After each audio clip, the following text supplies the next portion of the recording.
Mike, today is April 2nd, or May 2nd. Have you been afraid of this woman since she's been in this house? Because of previous violence against you, and you were afraid that she might hurt you? Yes. Okay. Has she ever hit you? Yes. Okay. On more than one occasion? And this is a result of why the nurse called the GCF, right?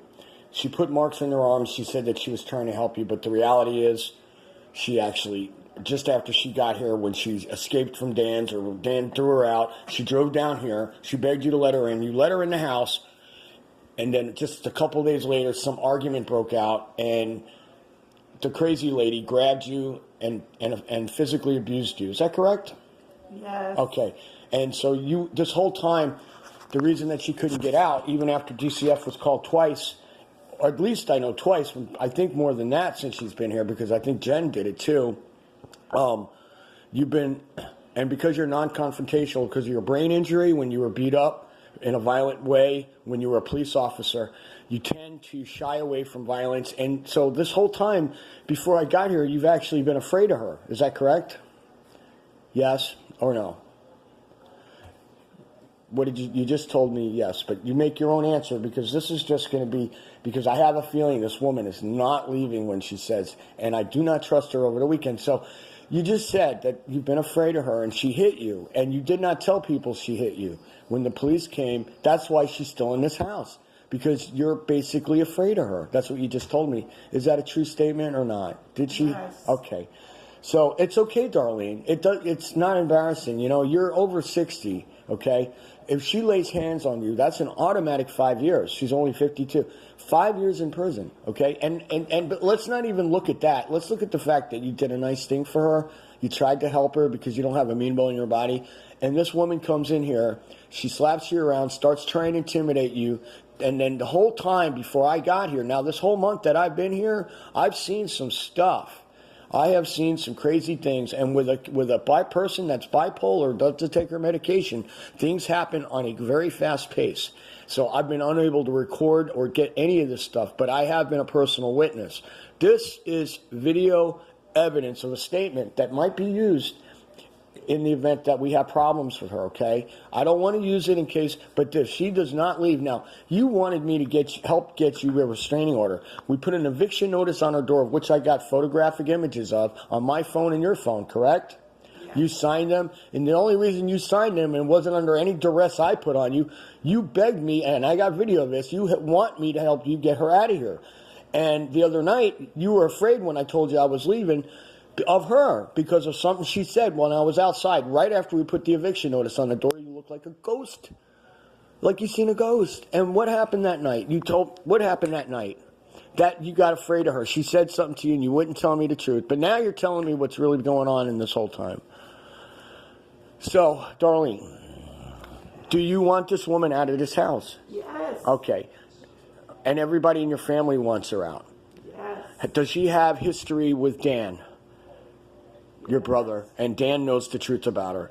Yes. And what has Dan told you to do? He's told you to get her out of this house before it's too late. Right. What else? That she's a criminal. She's been to prison for credit card or check frauds, all kinds of things. Now, when I got here, you were struggling with money. Are you struggling with money now? No. No, why? Because you changed your passwords, because she had access to your accounts. Yes. Now, we don't know if she did anything, but yet there's other ways to get money out of you and make you broke that she doesn't have to actually physically go get money, like take you shopping. She's got an EBT card. She can con you out of that. This girl's a super con from what I've seen. She's a con artist. She's a professional. She's working full-time cash at a Valero. Is that not correct?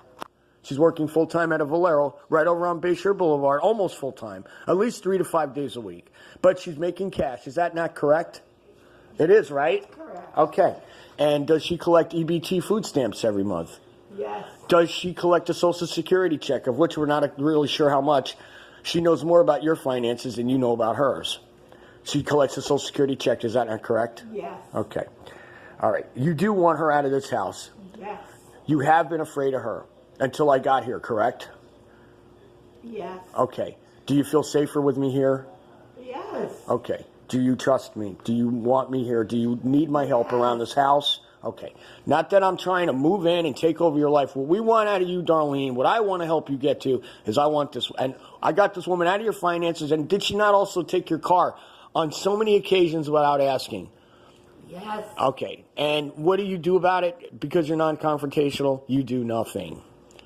Correct. Now, Darlene, because you don't have a mean bone in your body, nobody's judging you for it, for the actions you've taken. Everybody's just worried about you, including your family. You know that, right?